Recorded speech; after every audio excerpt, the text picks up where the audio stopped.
Pelajaran dalam sepak bola, taktik itu sangat penting. Pertempuran taktik itu sangat penting selain pertempuran teknik dan juga fisik. Jadi harus ada plan B jika kiranya plan A ini tidak bisa sesuai harapan.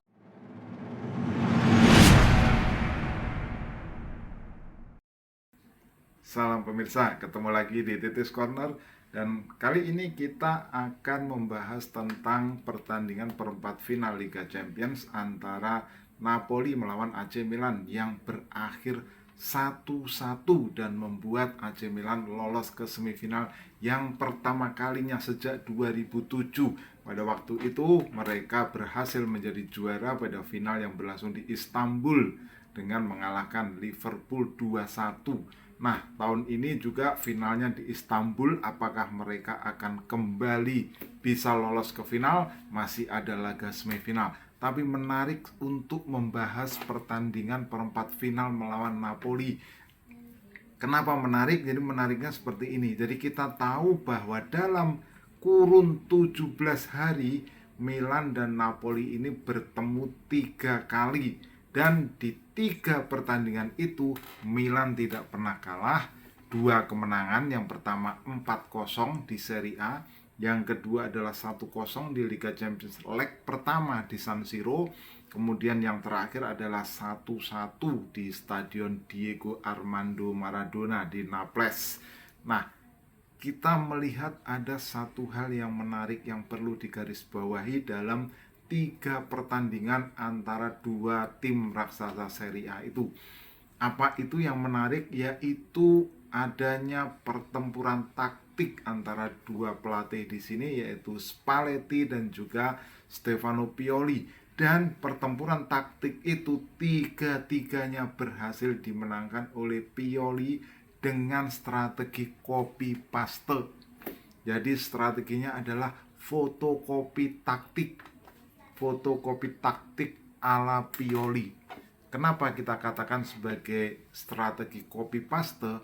Karena dalam 3 pertandingan itu Milan menggunakan taktik dan strategi yang sama, dan juga Milan menggunakan susunan pemain yang plek ketiplek sama dalam setiap pertandingan dalam 3 laga itu. Nah, kita mulai analisisnya dari pertandingan pertama. Pertandingan pertama 4-0 di Serie A lewat 2 gol dari Rafael Leao, kemudian Brahim Diaz 1 gol, dan juga 1 gol lagi dari Saelemaekers. Nah, kita melihat di situ ya, susunan pemain dari Napoli ada Meret di kiper, di Lorenzo, Rahmani, Kim, dan Rui di 4 pemain bertahan. Kemudian di tengah ada trio Anguissa, Lobotka, Zielinski. Di depan ada trio Politano di kanan, Giovanni Simeon di tengah, dan juga Kvaratskhelia di sisi kiri. Nah, pada pertandingan itu Milan menggunakan susunan pemain antara lain yaitu Mike Maignan di posisi kiper, kemudian Calabria di kanan, Simon Kjaer di tengah, Tomori di tengah, Theo di kiri, kemudian Tonali dan Benacer itu di posisi double pivot, dan Krunic di posisi lebih maju atau lebih advance. Tapi bisa jadi juga Benacer yang ada di posisi lebih advance, sementara pivotnya adalah Tonali dan Krunic. Sementara trio penyerangnya adalah Rafael Leao, kemudian Diaz di kanan, dan Olivier Giroud di posisi striker. Nah, apa yang terjadi dalam pertandingan itu? Kita melihat bahwa Napoli unggul dalam penguasaan bola 61% dengan berbanding 39% Milan. Jumlah shootnya Napoli 20 shoot dibanding dengan Milan 14 shoot, dan on targetnya Napoli 4, Milan 8. Meskipun unggul jumlah shoot, tetapi Napoli justru kebobolan 4 gol. Kita melihat ada pergantian pemain di situ, ada Raspadori masuk, kemudian Elmas masuk, Tanguy Ndombele masuk, dan Juan Jesus masuk, tetapi tidak mengubah situasi. Pergantian di Milan ada Rebic, kemudian Bakayoko, Origi, Saelemaker, dan Charles de Ketelaere. Nah, kita melihat di sini, ini adalah strategi serangan balik pertama yang digunakan oleh Pioli. yang berbuah kemenangan 4-0. Jadi strateginya bertahan, bahkan bertahan dengan sangat rapat, tapi kemudian ketika ada kesempatan melakukan serangan balik, mereka masuk sehingga berbuah 14 shoot, 8 diantara on target, dan dari 8 yang on target itu 4 menjadi gol. Pertemuan kedua, leg pertama perempat final Liga Champions di San Siro, Milan menggunakan susunan pemain yang sama persis dengan pertemuan pertama. Tidak ada yang diubah. Nah, Napoli ada sedikit perubahan.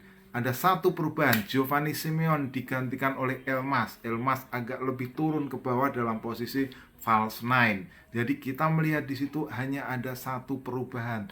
Tetapi tidak ada perubahan taktik yang dilakukan oleh Spalletti.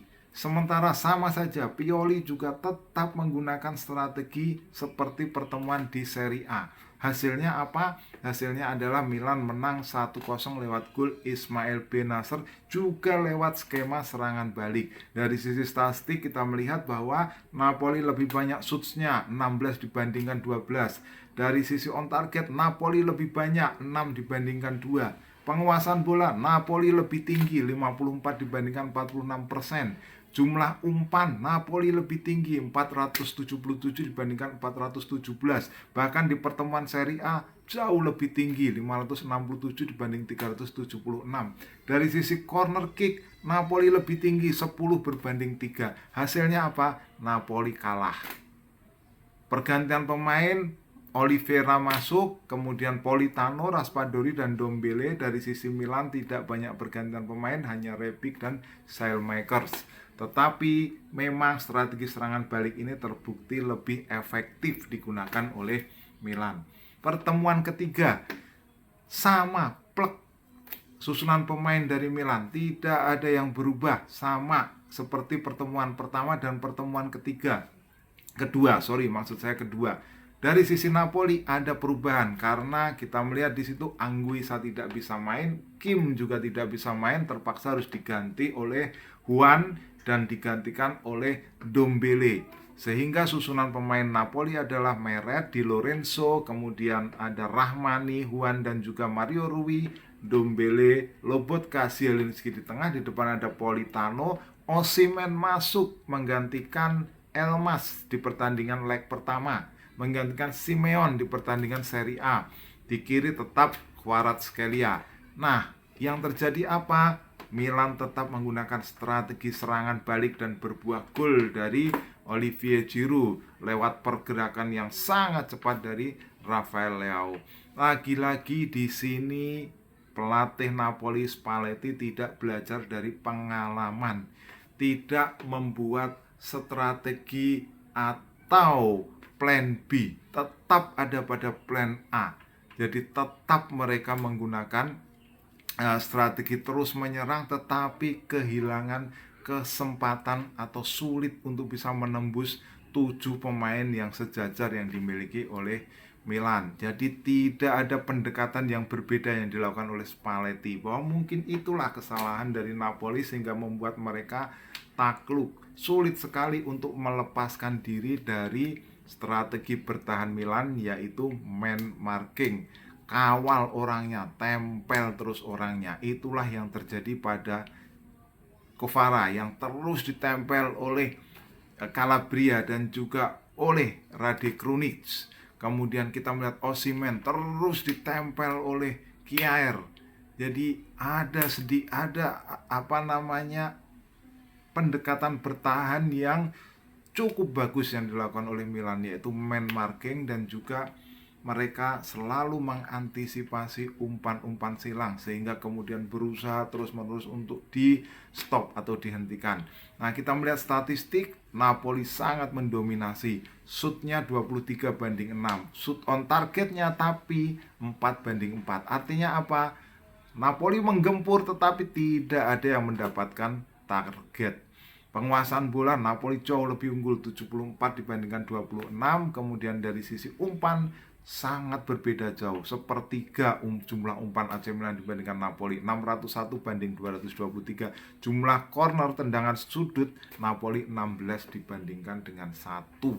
Kita melihat apa kelebihan Milan. Pertama, di sini kita melihat efektivitas dari Rade Krunic yang bermain dalam posisi trequartista, tapi juga seringkali bertukar dengan Benazir, terutama dalam mengawal Zielinski dan mengawal Lobotka, dua mesin serangan dari Napoli. Kemudian kita melihat juga Calabria yang berhasil terus-menerus menutup pergerakan dari Kvaratskhelia. Begitu juga di sektor kiri, Theo betul-betul menjaga supaya tidak ditembus oleh Politano ataupun oleh Hirving Lozano. Memang bagi Napoli agak cukup sial karena dalam 3 pertandingan ini mereka harus kehilangan pemain seperti Osimhen yang kita tahu pemain yang sangat produktif di semua kompetisi, 25 gol 5 assist.